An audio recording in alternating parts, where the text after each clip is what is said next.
What's up, guys? It's Lauren and Connor, and welcome to episode 4 of our 0 to 100K Etsy challenge, where our goal is to start a brand new Etsy shop and take it from 0 to 100K as quickly as possible. Now, most Etsy sellers fail on Etsy before they even get started. It's not because they're lazy, it's not because their designs are bad, but honestly, it's because they're focused on the wrong things. So, in this episode, we're going to be sharing with you guys the exact design research process that we follow that's helped us generate nearly $2 million in sales on Etsy selling print on demand products. We call it the vision board process. And we're going to be sharing with you guys the exact step by step process of how we do it.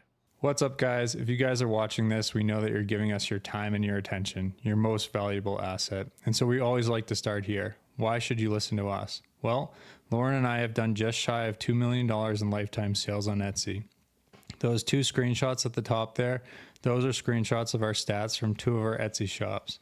Now, obviously, Etsy doesn't include the shipping collected in those screenshots, but that big green number at the bottom, that's our total lifetime revenue as of July 31st, 2025. So over the last 12 months, Lauren and I have both quit our 9-to-5 jobs. We've gone full-time on Etsy. This is what we do each and every day, and we're continuing to grow and build our Etsy business here in 2025. And so we're making these videos for three main reasons. Number one, we're documenting our journey from where we're at right now, just shy of $2 million, all the way to $10 million and beyond. We haven't done a great job of documenting up to this point, but we're starting right now with these videos. And so along the way, we're going to be sharing what did work, what didn't work, and what we're actively doing to grow our own Etsy shops. And finally, full transparency, we're making these videos to attract other Etsy sellers who align with our values and who want to work with us to grow their own Etsy shops. So let's get right into the video. And stay tuned because we're going to be giving away our vision board template at the end of this video. So in the last episode, we talked about identifying high potential niches. In this video, we're going to talk about our vision board process. And so you might be asking yourself, what is that? Well, after coaching about 180 plus Etsy sellers, we realized that the most challenging skill to develop is design.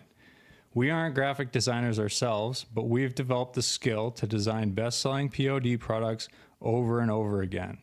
So much so that I would put our team, us, me and Lauren, as well as our two virtual assistants that we have on our team, I'd put us up against anyone in the world when it comes to designing on print-on-demand products. We're so confident in this process, and we want to share it with you guys today. So we thought, how can we serve our students and our team better to ensure that success?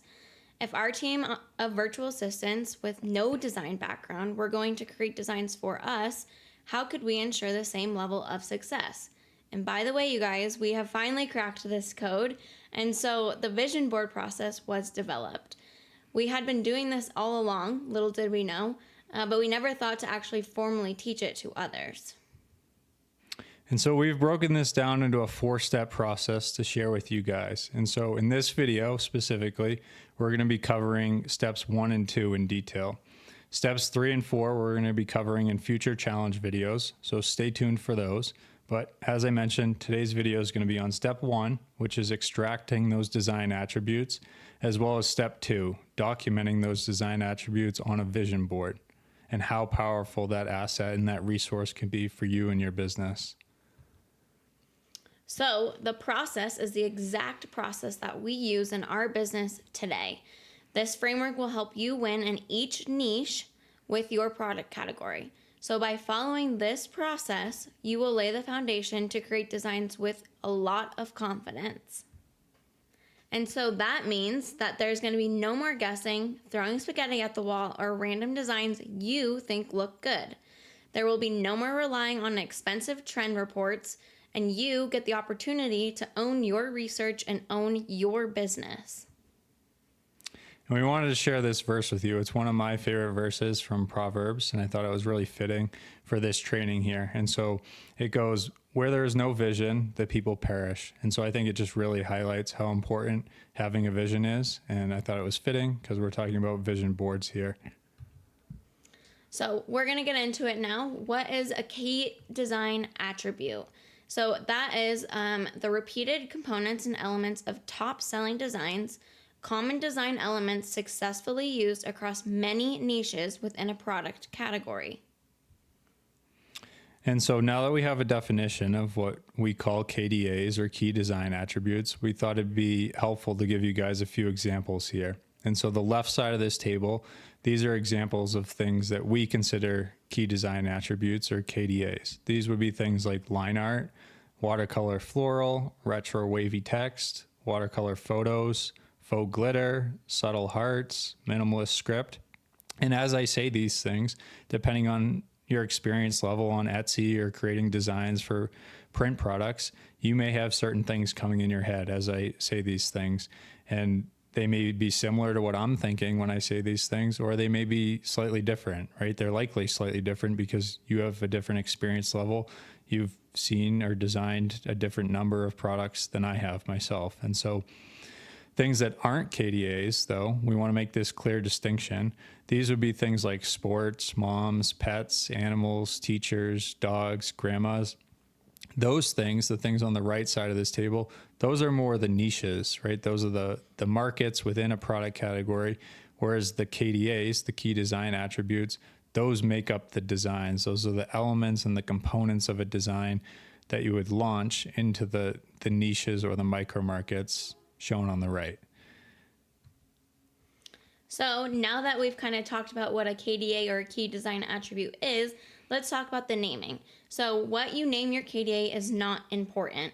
What is important is that you know what your KDA looks like and that you can replicate it for your product category. So Connor touched on that a little earlier, that it doesn't really matter. You might have a different saying than he had on there. It doesn't really matter. As long as you understand it and you can replicate it in your product category, then that's okay. And so how we do this, how we extract our KDAs, is we go back to your original unfiltered list, and you want to make sure that you're sorted by total sales. That's really important. Then we're going to open each listing one by one, which are hundreds of listings. And yes, this is very tedious. It should be, and it's well worth your time. And then you're going to take notes on the key design attributes or KDAs that are the most common that you keep seeing. And then you're going to write down each KDA in the form of a list, roughly 5 to 15 depending on the product.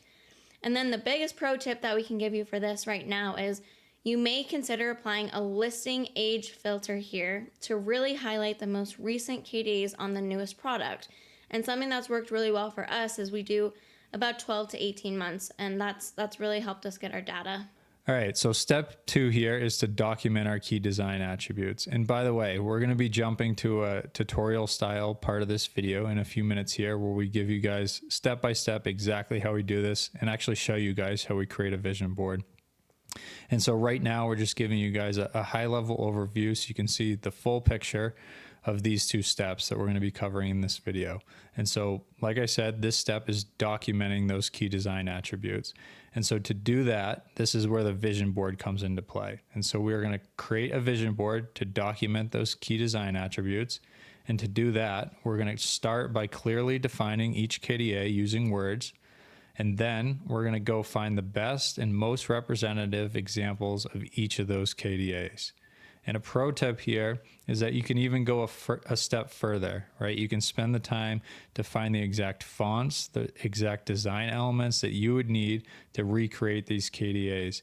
And you can even go a step further and start to create design templates that you would potentially use as you create designs in all the different niches that you identified. Awesome. So your vision board will be your own resource. You will have it open each time you do niche research and create a new design. So by doing this, you will, 1, never forget your research, what you verified your KDAs look like.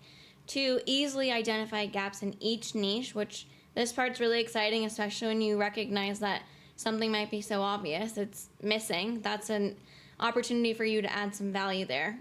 So that's a really exciting part. And then 3 is to confidently deploy new designs into each niche to become a leader and top seller in the product category by adding value. All right, so we're going to jump to the tutorial part of this video now. All right, guys, we're in the tutorial part of this video now, and I'm going to be walking through a full tutorial showing you guys step by step how we build out our vision board for our ornament product category. And so before we get started, I just want to say, like, for a long time, Lauren and I were like scared to share this part of the process with other people.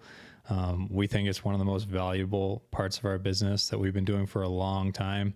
That's allowed us to drive so much success, so much sales and results on the Etsy platform. And finally, we get up the courage to share it with you guys because we really just want to help you guys out and help you see the success that we've seen. And so buckle up. I think this is going to be a really insightful tutorial, or at least I hope it is, and just give you guys insight into how I think and how we think through this process. So I'm going to make a copy of our ornament list here that we worked on in the last video. So we're going to start there with our full list of all the data from the 3 shops. I'm going to rename this file here. Maybe I'll just call this ornament KDAs. And then at the end of this, I'll share this file with you guys. There'll be a link in the description. So ornament KDAs, and we're going to open this file up here as a new Google Sheets file. And so basically what we want to do is get back to our original file. And before we do that, by the way, we're also going to give you guys the exact template that we use in our own business. This is the exact one we use with our team of VAs and how we train them and how we work day to day in our business. So I'll give you guys the link to this. I'm actually going to just add a sheet here, and I'll paste that Canva link right in here. So you guys can have that. You can get that right there, and we'll use that later in this tutorial. So the first step here is we want to get back to our original list. And so I'm going to make this full screen here for now. And so I'm going to take off all our filters here that we got going. And we are going to unhide all of our columns here. So I'm going to unhide, unhide columns, get back to the original list here. Let's delete these 2 columns that we added. And that should bring us back to our original list, I believe. I think we had like 1,400 products. Yeah, so that number, that's our original list. We're going to start with this, and I'm going to show you guys exactly how we go through this KDA process. And so to start, again, we're going to be looking at total sales. And so that's what we want to sort on. So we'll make sure that's sorted by total sales. What I'm going to do from here is I'm going to apply a filter again. So I actually want to filter out, if you remember, there were some Tumblr products in here. So let's just add a column here, and we'll call this delete. Again, just kind of like we did last time, but a little different here. So we're going to filter by condition. Text does not contain. So we only want to look at ornaments. So that's what we're going to type in here. And then we'll be able to filter out all those like Tumblr products and non-related products. So I added X's to all those columns. I'm going to get rid of this filter by condition now. So now we're looking at everything, and we can filter out our X's. And then again, I'm going to filter out everything below 20 sales. So I'm going to go all the way down here to 20 lifetime sales, get rid of everything below that. So let's say from here down, we'll delete all those, and we can filter that out, all those X's. And so what we're left with is about 642 listings. So between these 3 shops. And so the next thing that I like to do here is, we talked about in the slides earlier in this presentation, is we like to apply a listing age filter. So the reason we do this is we want to be looking at the most up-to-date ornament designs, right? A lot of the ones at the top of our list here, these are really old, right? 58 months, 45 months, 69 months old, 57 months old. And so while these ornaments have a lot of sales because they've been around for a long time, the designs or the trends, the styles may be kind of out of date. now. And so if we just leverage those design styles and those key design attributes or elements, we're going to be kind of using old data. And so we don't necessarily want to do that. So we like to apply a listing age filter and only look at the more recent ornaments. And so earlier in the video, we talked about how usually like 12 to 18 months is a good sweet spot where you're looking at, the most recent, a year and a half, new listings that have done very well. Since I only have 3 shops here, I don't have too much data. So I'm going to go a little further just in this case. If you guys did go in and add additional shops, maybe you got up to that 5 or 8 different shops that we recommended in that previous video, maybe you can get away with, a tighter filter there, maybe the last year or the last 18 months.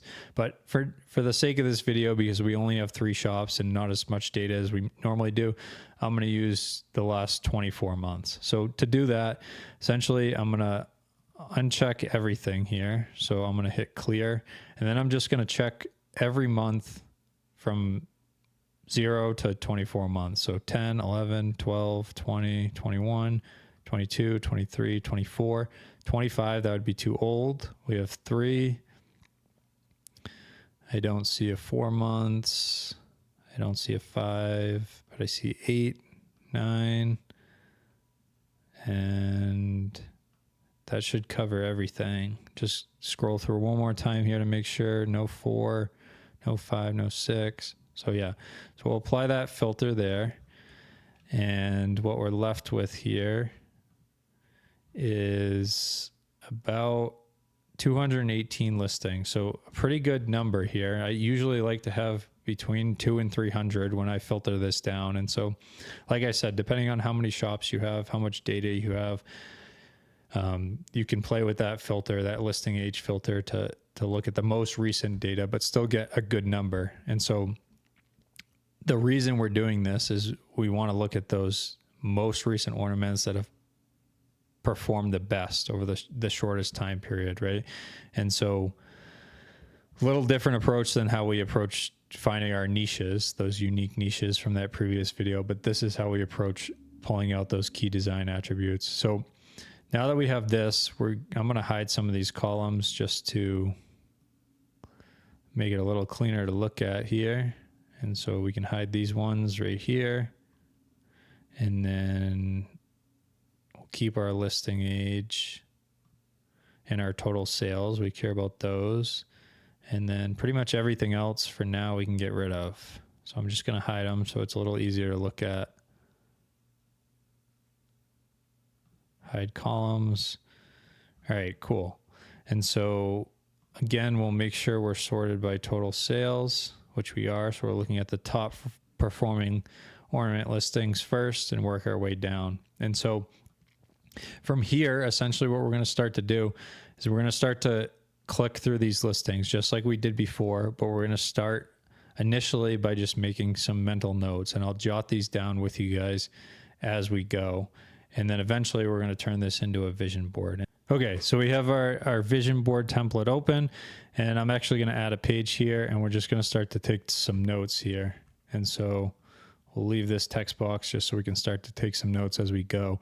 And so again, we'll try and hover over some of these ornaments as best we can. Maybe we'll click on some of them just so it's easier to see.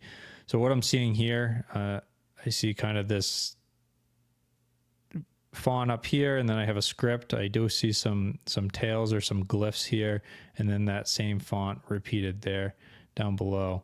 And so we'll keep looking here, kind of seeing that same font again, very similar to that first one, right? Same exact style font. So that's something that we're going to start to make a mental note of. It's paired with a script, a little different than last time. This time they do have some Christmas trees that are watercolor. And so we'll make a mental note of that here. This one's interesting. This is like a calendar layout. So we'll make note of that, and we'll keep going here. This next one here is like a watercolor photo. And so again, last time we weren't focused on designs, right? We were focused on the micro markets or the niches. This time we're really looking at those design elements. And so this one, definitely using a photo. So personalized photo. One thing that's very common on ornaments, obviously, is all of these are personalized, right? So whether it's a name, combination of name and date, multiple names, date. This one's really focused on the date, but also the names. This one even has a photo. So personalization, customization, right off the bat, it's like very obvious. Personalized is going to be a big thing for ornaments. You guys probably already knew that, but let's just write it down. All right, we'll keep going here. Another calendar. So we're definitely seeing a couple calendars here. Let's write that down just because we're noticing it.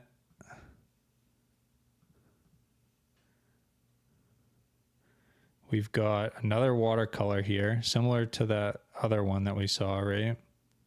Where it was the married ornament. This time it's a house that we have here. And so definitely watercolor images is one. Watercolor photos, I'm going to call it.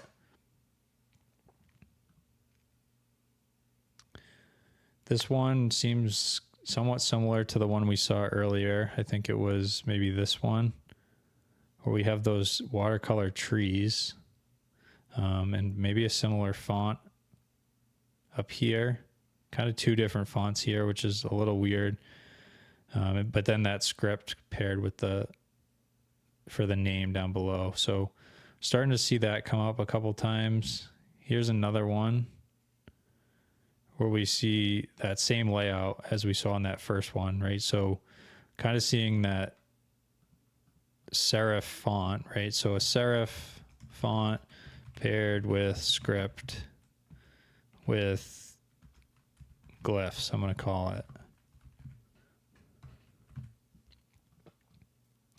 And like we said in the earlier part of this video, like what we call these things right now, not really important as long as we can start to visualize them. And so we just did that one. Let's look at what this one looks like. Here's another calendar. So we're getting like, we're starting to build examples of these, right? And so what I'm going to do here, calendar already is like jumping out as a very popular one. So I'm going to call this calendars, and I'm just going to start copying some of these images in as my examples so we can start to build this vision board.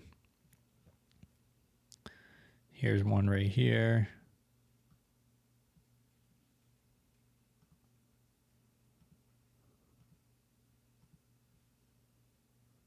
And we'll keep going.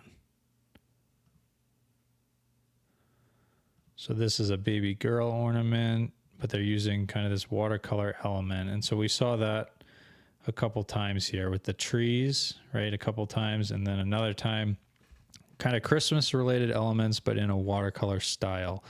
And so a little different than the watercolor photos where we saw that house and like the wedding photo. I think like watercolor elements may be something that's going to be popular. And so let's just start to jot that down. We'll make a new page here, watercolor elements. And this doesn't need to be anything fancy, guys. You can do this really however you want. We like this format.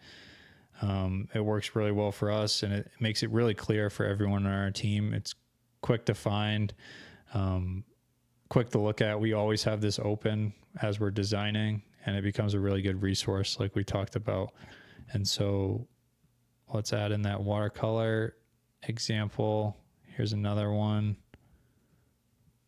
And I think maybe there's one more, this new home one.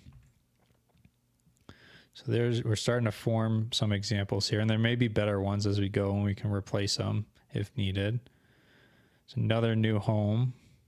So let's take a look at this one. We're kind of seeing these same trees being used in multiple shops, right? And so I think this is a really good example here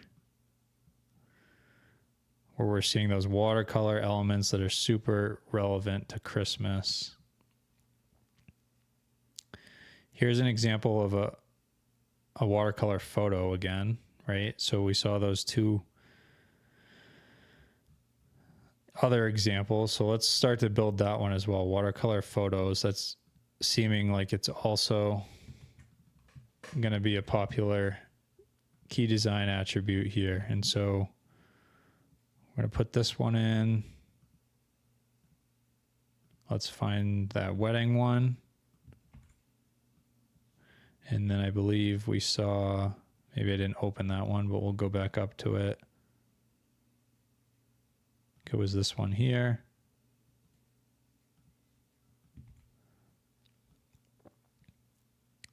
Right here. Cool. So as we build more of those, we'll fill out more examples. We'll keep going here. Oops. That's where we were. Let's see what this one looks like. So maybe another watercolor dog.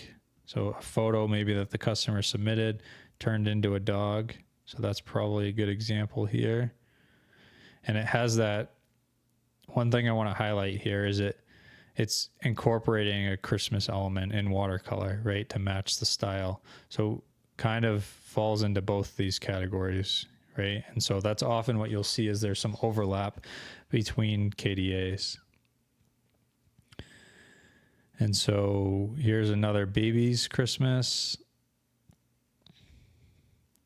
This one again, here's another good example of like our watercolor seasonal elements.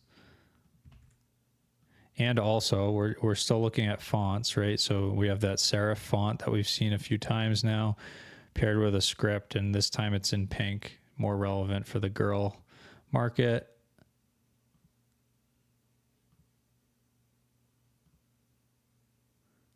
We'll keep going here. This is like a thank you, very simple font here, and it does have a little heart at the bottom, so we'll make a mental note of that.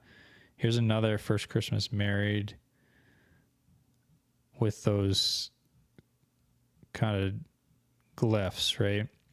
And so that was definitely one that we saw. I'm going to add that as one of our KDAs for now. So serif font with glyphs, if I can type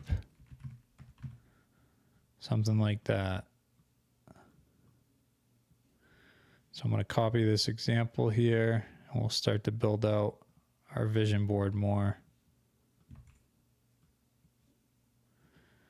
And so right now, these ones are obviously on heart ornaments, but we can imagine these would also work for circle ornaments as well, right? We could kind of do the same thing. And for that reason, I think it's okay to include them here. Ideally, we have the best examples on the exact product that we have, those circle ornaments, and maybe we'll come across those as we do more and more research here. But I'm just going to make sure we capture these examples, and we'll keep going down our list. So another dog ornament here. Maybe this is another good example of watercolor photos, right? We have that distinction.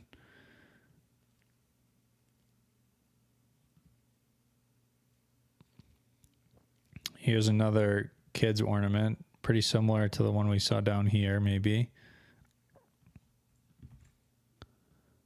Oops, wrong one. Make sure we grab this. It kind of has a woodland animal theme, Christmas animals maybe, with the deer and just the snowy trees in the background. But I think the main takeaway here is the watercolor elements that are seasonal. A script font paired with that serif font that we keep seeing, right? And so I'm actually going to write that up here, or maybe even down here. So serif font. And so one of the fonts that I like to use here is a PT serif for ornaments. I think that matches pretty well. And we'll call this PT serif. Something like that. And so we also like to have kind of like this fonts page that we'll start to build, and we'll populate this more and more as we go. And like we said, it becomes your own resource. So the more time you spend on this, the easier it's going to be to design later on.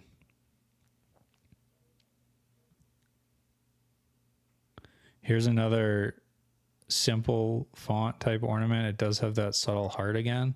So we've seen that a couple times. We'll see if we keep seeing that. Here's another very similar to what we had before. I think we have some good examples of those already.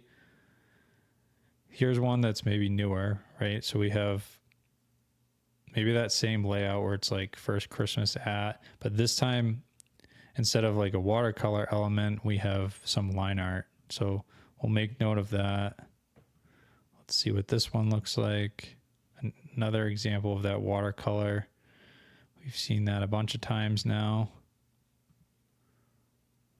Long distance, simple text, kind of like handwritten, subtle heart. So I'm going to actually add that.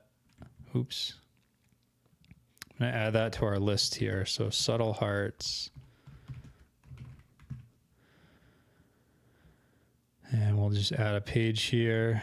So subtle hearts.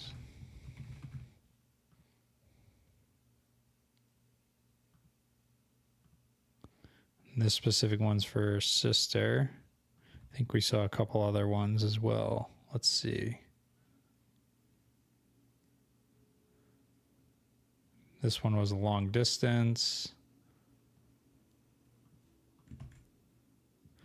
We're kind of seeing that subtle like line art style heart. And so we'll look out for that as we continue to go here. This one, we'll see what this is. Mom gift. So here's another example where this, in this case, maybe not a line art heart, but it's a heart nonetheless, this time in red. Kind of paired with a nice saying, right? This one has who it's from. These two didn't have the personalization, which is probably an opportunity where you could add that. A horse ornament. Here's another watercolor. I think we already have some good examples.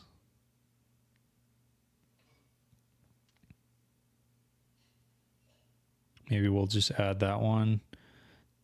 And that'll fill out our 6. I usually like to do like 6 or 9 different examples. And we look for the best examples that we can find. The most representative. So here's a little different one. This is like an initial ornament, kind of a cartoon looking retro style. So we'll keep that in mind. We haven't seen much of that yet. Here's a calendar. So let's add maybe another calendar to our list here. This is probably a more representative of our exact product with the round circle ornament. And we'll keep going here. An engagement one. So similar style.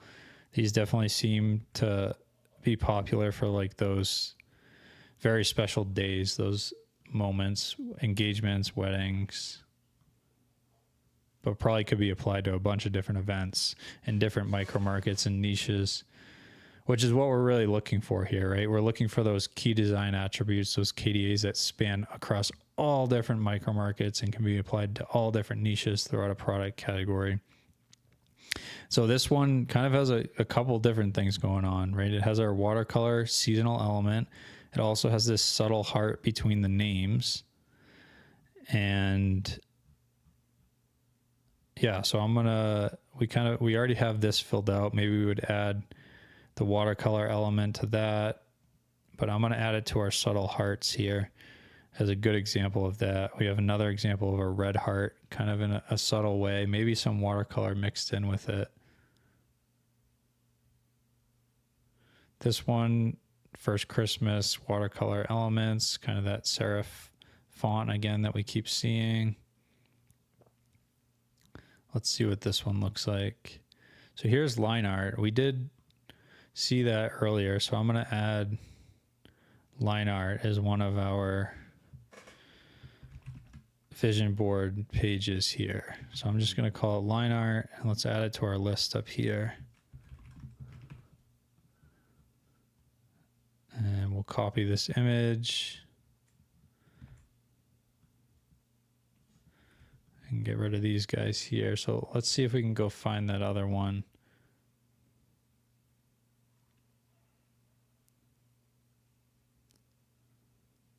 Yeah, it was this new home one right here. So let's add this one as a good example of some line art, the door, and then some stockings. So we've seen that a couple times now. Realtor with a house photo. So another watercolor photo. Where was that one? We kind of already have a good example of that. We may further flush it out if we were to spend some more time on this. Another calendar. Here's a good example of some more watercolor elements. Seasonal, right? The penguins with the scarf and the hat. We're kind of seeing this similar font here, and probably very similar layout to these trees, but I think the font's what's important. So we already got like our serif font. I think this font looks like the Buffalo font. I'm pretty sure that's what it is. From my experience selling all these ornaments, it should be an exact match. Very popular font for ornaments. And yep, that's what it is. So we'll put that on our list here. Maybe we'll start to put our scripts over here. And we'll keep going down our list.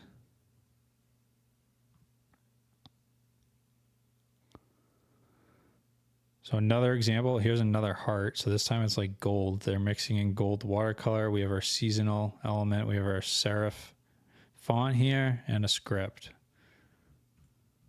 So let's add to our subtle hearts.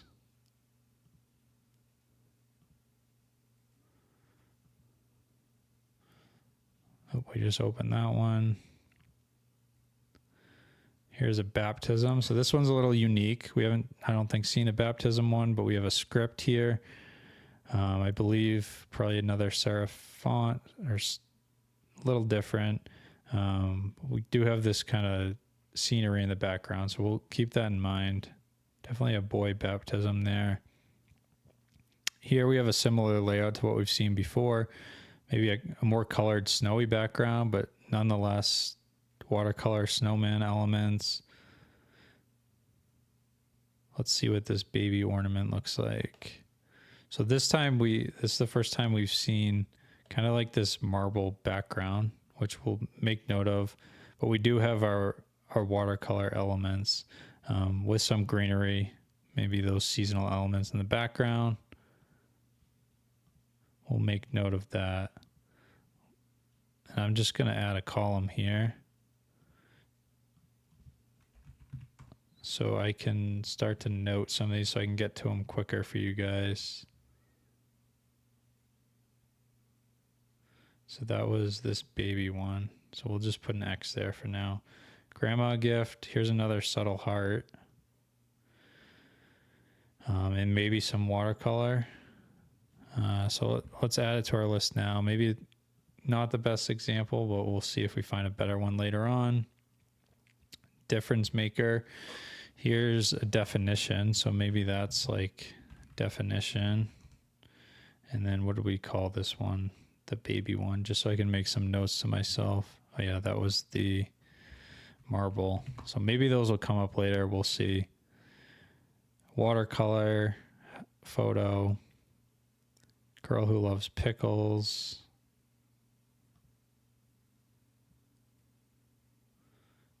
Maybe some line art here. So let's see. What do we have for line art? Maybe another good example here where it's kind of all black and white, but like simple elements, line art elements, as I call them. In-laws, maybe another subtle heart, but we kind of already have some good examples there. First Christmas, so that's like family of 3. Kind of have another example of this. But we are starting to see like this layout is very popular, especially for those family of 3s. So definitely something to note, and maybe we'd even put more examples if we were spending more time on this. Here's a teacher ornament, personalized again with the teacher name and the kid name. We do have a subtle heart in here, if you guys can see that. Kind of this like typewriter font. Kind of aligns well with the teaching market, I would guess. But line art, puzzle piece. Let's let's see. Maybe let's add this to the line art as an example for now.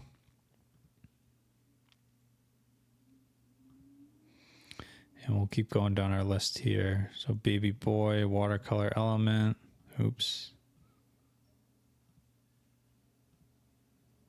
I want to get rid of my sidebar here. All right, so we'll go to our letter name. We saw one of those before. Here's another watercolor element style with some script and a date. We've kind of seen some of those. Maybe another subtle heart here. We filled those out though. So we're starting to see those repeats come up over and over again. We're starting to spot them, right? Here's a little different one. So another baptism style, but maybe more evergreen, different type of greenery. That's interesting. We'll make note of that. Another subtle heart. This one's interesting. Watercolor for sure. Watercolor pet. Another good example. First Christmas in our new apartment. We're seeing, I'll just show you guys again, that same buffalo font. We're seeing that watercolor door there.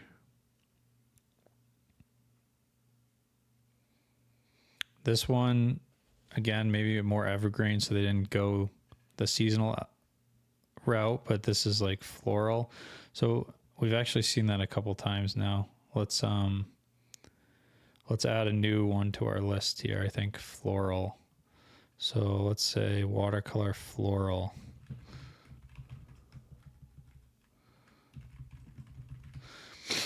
And so these, what we've seen, aren't necessarily the Christmas related. And we'll add this to our list up here.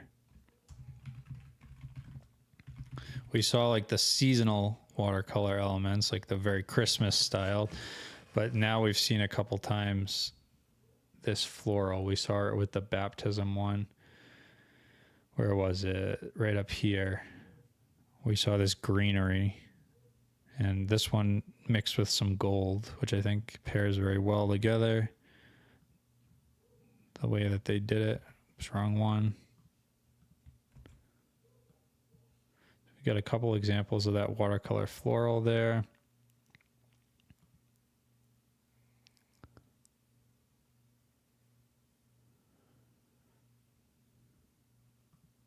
Oops. All right, we'll keep going down our list. Here's some watercolor, but seasonal elements for sure. Maybe some line art elements as well. Probably not the best example for either of those. We've got another watercolor photo for cats. Let's see what this cat, oh, that's the same one. I'm gonna go back here. And we're back to our another baptism. This one's different. It has kind of like a watercolor splash on the back. So maybe I'll make a note of that. So splash. Let's see what this engagement one looks like. So subtle heart, maybe a little different, more playful font than we've seen. So let's see if that comes up more. We'll go back to it if so. Here's some floral. Let's see what this one looks like. Looks like it's for a bridesmaid. So some watercolor floral. Obviously doesn't need to be Christmas related. More evergreen. And we do have a subtle heart mixed in here, right? With a serif font and a script. And so we'll keep going here. This one, kind of that same layout that we've been seeing, right? Very similar to, where is it? This one right here, new home, right? Just changing out the image here to some Christmas lights. Maybe not as relevant for that micro market, but that's what they did. These have some watercolor elements as well.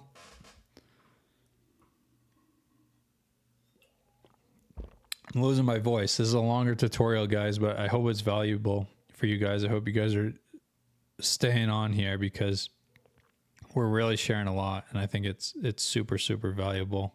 Like I said, we're afraid to share this. All right, some line art. Have we filled out all our line art? No, we have room for a couple more examples here. So this is kind of just kind of filling the blank space and the way they did it there. Big Sister, here's another line art example with those trees.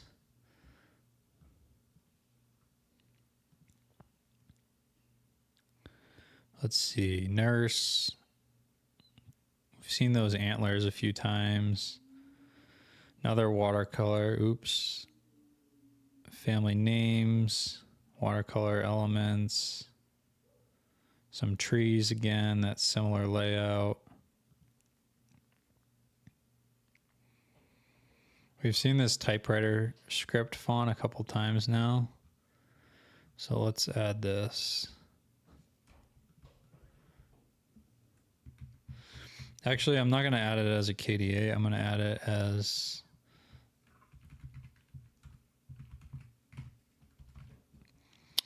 one of our fonts here, because I think it's come up a couple times.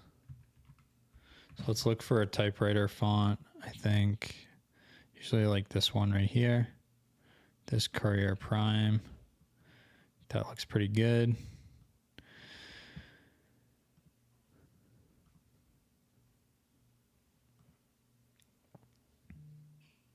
In-laws. Here's another example of our, so maybe this isn't exactly like the serif font, but it does have that glyph. So we'll add it for now.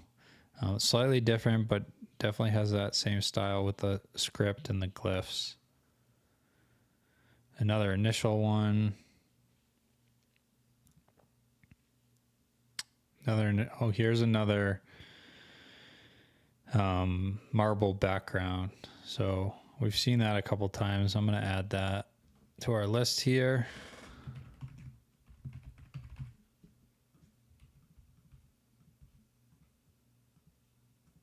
This one they've even mixed in kind of like a filled letter with like a sparkle look. Definitely interesting. Let's see. So we're on line 489. We're going to go up to marble.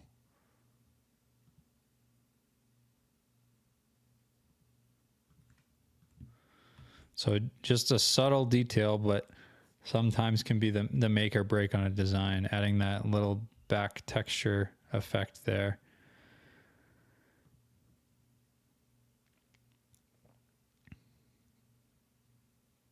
All right, this next one here, nativity ornament. Definitely a little different style, kind of line art, but mixed with watercolor. Haven't really seen that yet.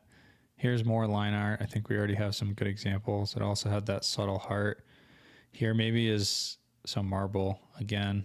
And like I said, oftentimes paired with a few different KDAs, right? We have that serif type font, watercolor, seasonal elements, and the marble background.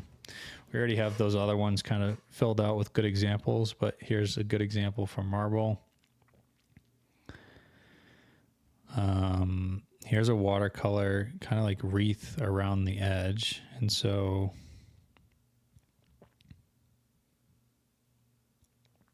yeah, maybe we would have added that to our list. We'll see.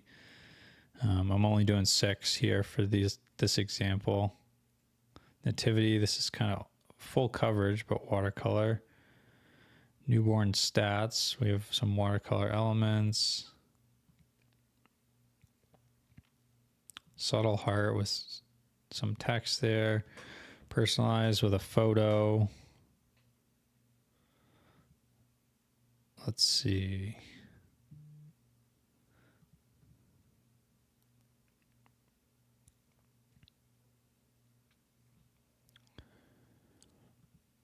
Taking a moment to load here. Okay, so here's another good example of maybe that watercolor floral, but not necessarily the Christmas style. Maybe more seasonal. This one looks like it was actually for Mother's Day. Here's a couple gift. Subtle heart again. We've gotten some good examples of that. Maybe another bridesmaid example. We'll add this as well. Very similar to this design here, but slightly different in how they did it. I think the key is that this floral does well for whatever reason. Those colors in that palette. Similar to what we've seen before, that similar layout with the watercolor seasonal element in the middle. A watercolor dog. There we go. Same thing here. We've seen that one. So we're starting to get some good examples here, guys. Let's see how many we have. So we have our serif font with glyphs, maybe not always serif, but those glyphs seem to be the most important thing. Do well with a nice script. We've got our marble backgrounds. I'm sure we could find more examples of that. We're starting to see some calendars come into play. We do see hearts come into play in a subtle way, right? They're often between names or at the bottom of the ornament. They can either be line art, they can be red, they can be gold, they can be filled in with black. We're seeing some watercolor floral across maybe more of those evergreen type non-seasonal ornaments that still sell. So a bunch of different colors getting mixed in here, but very similar style, right? With that watercolor floral. We've seen a bunch of line art start to get mixed in, mostly with seasonal elements. In this case, it was specific to a teacher with that puzzle piece, but often Christmas trees, doors with wreaths, relevant elements for whatever micro market. We have our watercolor photos, so dogs, weddings, houses, things like that. And these aren't just limited to these micro markets, right? You can imagine you could apply watercolor photo KDA to a bunch of different niches within your product category, right? And so then we have our watercolor elements, right? These tend to be more seasonal is what we're seeing, right? Maybe more subtle. Scenery, backgrounds, trees, cute little elements in the case for the kids, little animals. And so I think we have a pretty good list here. As if we kept going, this video would be forever. So I'm going to stop around here, at least for going down our list here. You guys can continue this on your own. I'm going to give you guys, as we mentioned, free link to this exact file, just like we did before. And you can also use our template here. And so what I'm going to do next is start to define these. And so that's one of the key things that we like to do here is flush out a definition for each one of these. And it seems silly. It sounds silly to do this, but it really helps you like really nail down exactly what the key design attribute is.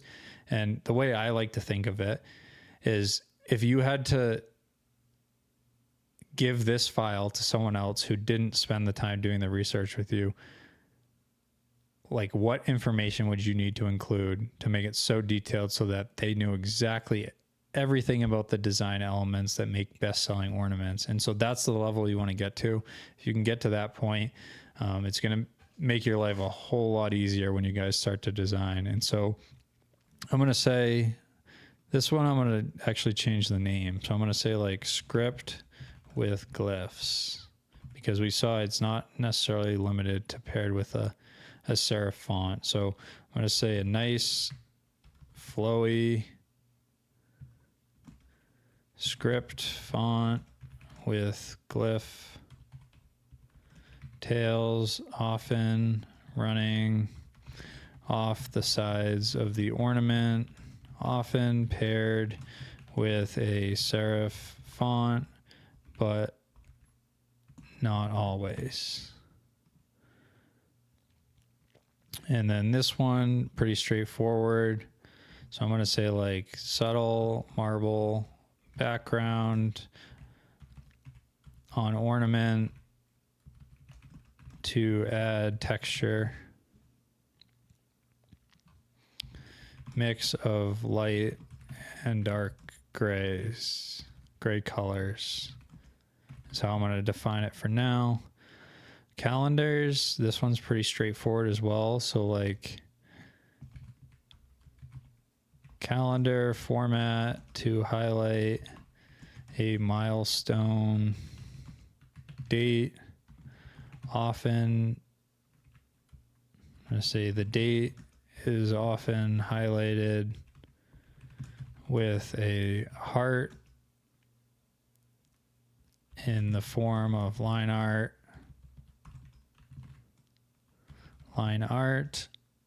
or watercolor. See, we see two examples here, watercolor, these ones are line art, and so they're often paired with those KDAs. So like I said, you can often have overlapping. And I'll call this a subtle heart just because that's how we define that other KDA. So subtle hearts. So subtle hearts are often mixed into designs in the form of line art, watercolor, line art or watercolor. I guess there's three: line art, watercolor, or full fill color. Often black, red, or gold. Here's our watercolor floral. So watercolor floral seems to be used with more evergreen markets, often used to create a border on the ornament. Greens, pinks, blues,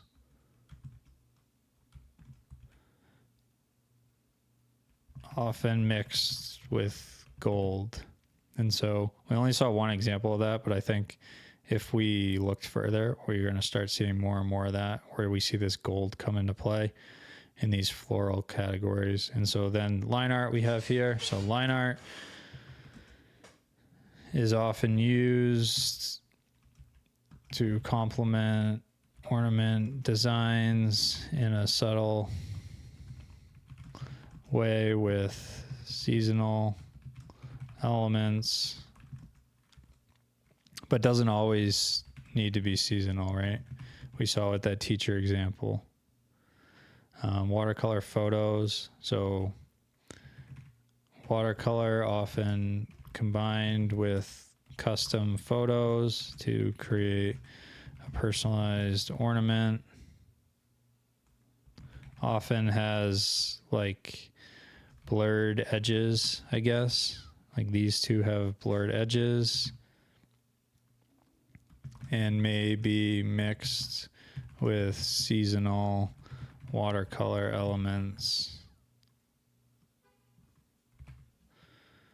So we see that with the hat. We see that, yeah, so the hat in two cases, and we may see that other places as well. Seasonal watercolor elements, often Christmas trees, snowmen, maybe like, what else did we see here? So we saw reindeer probably, mostly all the seasonal Christmas elements, right? And so I could probably define that a little better if I spend some more time on it. I also could have spent more time on the fonts. So maybe I would go through this a second time or a third time and start to really zone in on the fonts. I was kind of looking high level, like how the design's laid out. So I probably would spend more time doing this. And then I also would start to find like specific design elements, right? Like it became very clear that these specific trees are very popular. And so I would probably go find those exact trees and also start to find similar elements that I could use in my designs. And so, for example, line art, maybe I'd go find a bundle of Christmas stockings and Christmas trees and wreaths and doors and things like that that were very seasonal, but line art style that I could pick and choose from and just come back to my KDA vision board here, right? And so, for example, we could kind of do that if you just look up line art stocking. Oftentimes you can find these in Canva. And so let's just add Christmas. So we get Christmas stockings here. And so you're seeing a few examples here. You could pick from that and start to fill out your vision board even more. Same thing, you could do like Christmas trees. So you could start to find Christmas trees. And the key here is like, don't pick random ones. Like, continue to find those examples and find the most representative examples of your KDA and go find elements that align and have that same aesthetic, the same thickness of line, the same style, things like that, because they're proven to win, right? And so one other thing that we can do here, and then I'll wrap this part of the tutorial up, but the final step here, after you've like fully flushed out all your pages, all the KDAs that you've identified, you've given it a good definition, maybe you've gone back and you find like better examples, the most representative examples. It doesn't need to be just 6. You could have 9 or 12 or however many you want to have on there. And then we've done our fonts, right? We've fully fleshed this out. We've gone and found design elements, and maybe you have multiple pages of this, right? I'm just showing it on one page here, but you guys can kind of format this however you want. It becomes your own resource. The final thing that we like to do here is start to create some templates. And so I think maybe a good example to do that with is maybe this one right here. And so oftentimes what we like to do here, and so what I'm going to do is just pull in an ornament template here. And one of the reasons I like doing our vision board on a Canva file like this, some people like to do it on like a Canva whiteboard. I actually don't like to do that because I like to have my design templates right in here. And so this file right here is in the square format, which is how we'll design ornaments. And so, for example, if we were doing t-shirts, we have our vision board in the t-shirt design template format, right? And so we can easily create templates and copy those into our design boards as we work on each design. And so I'm going to pull in our ornament template here. And let's just start creating a design. We're going to have a future video where we do create designs, but let's create a template here live while we have a second. So we have what I want to try and do is recreate something like this, right? Because we saw this so many times, this layout. So I think that's a good one where it makes sense. Let's go get a template ready.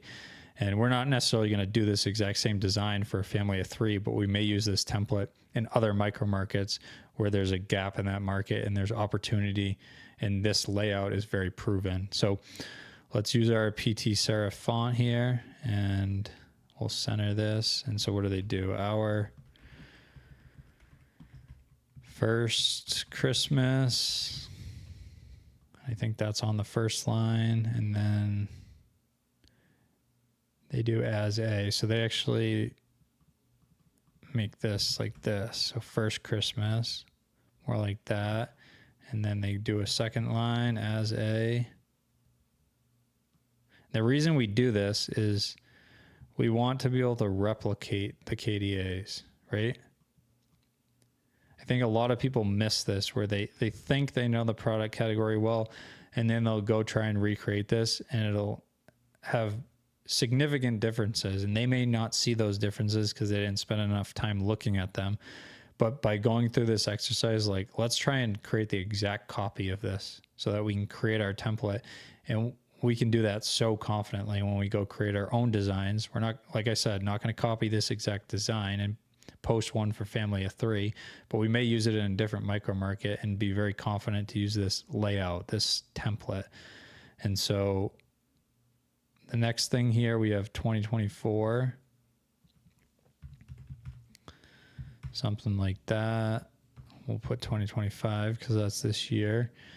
And I think for them, actually, they didn't use that serif font. So they used more of a sans font there. So we'll go try and find that as well. But the family of 3, we know that one. That's our buffalo.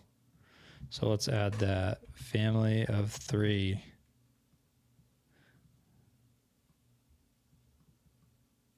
Something like that.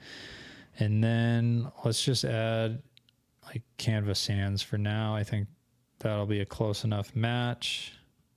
And so what did they use? Daddy, Jacob, and Mommy do the same thing, because like I said, we're creating that template and we want to be able to replicate those KDAs. So here's an example of how I'm doing that.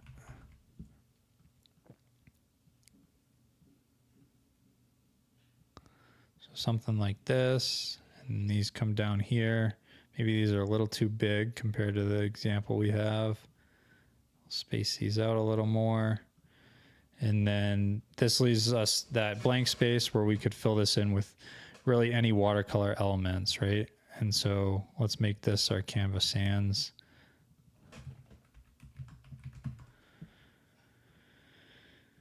And something like that. I think the spaces between these dashes are a little more than what we have. So let's do this. Let's get rid of our bullet. So something like that. I think maybe a little smaller text here for the date. And yeah, I think something like that. And we'll just look up watercolor.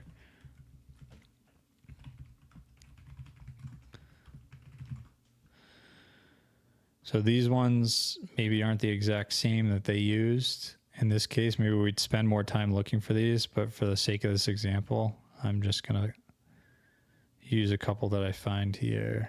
So I don't know, maybe something like this, and these don't really go together for now.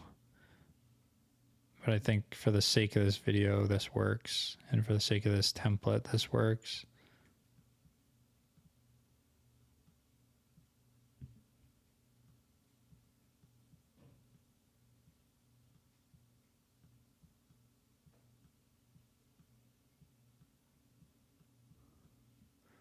And our size was 82.5. So let's make that the same.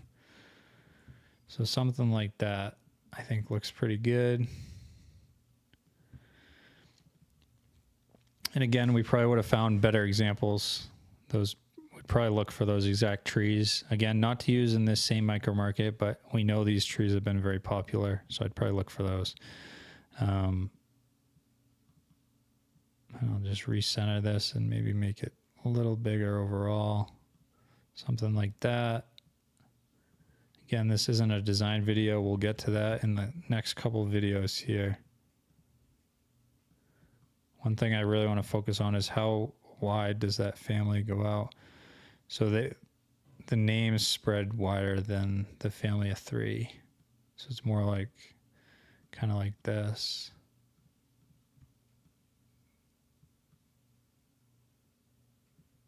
Like that, and maybe we'll make this tree a little bigger. Something like that. Yeah, I think that looks pretty good for the sake of this video, like I said, but essentially you can start to identify those template designs that you're going to use, and you can create those templates right in your vision board file, right? And so that's the main reason why I like using this style instead of like a whiteboard style. I think design right on the right size canvas that you're going to be designing for your product, in this case ornaments, and then, you know, when you're designing and you want to use this template, all you're going to do is just copy everything and bring it into your other design board. So it's right there. We always have our vision board up side by side as we're designing, and we'll get into that in future videos, exactly how we do that process and do that micro market or niche research in depth. And so we're going to jump back to the video here, but hopefully you guys enjoyed that longer tutorial style video. All right, guys, as promised, we're giving you guys a link to our vision board template here. You guys can find that in the description. It'll be a link to a Canva template, the exact one we use in our business, the exact template that our team uses when they go through this process. And so, like I said, link will be down in the description if you guys are interested in that. And also, something big is coming, so stay tuned. So click that link, that Canva link that's in our description below, and that will give you the opportunity to join our email list to be the first people to find out. So that wraps up episode 4. In episode 5, we're going to be talking about listing photo templates, which in my opinion are the single biggest opportunity for you to stand out from your competition. You don't want to miss it. And also, if you're new here and you want to learn more about us and our story, you can check out our podcast here. We post new videos every week.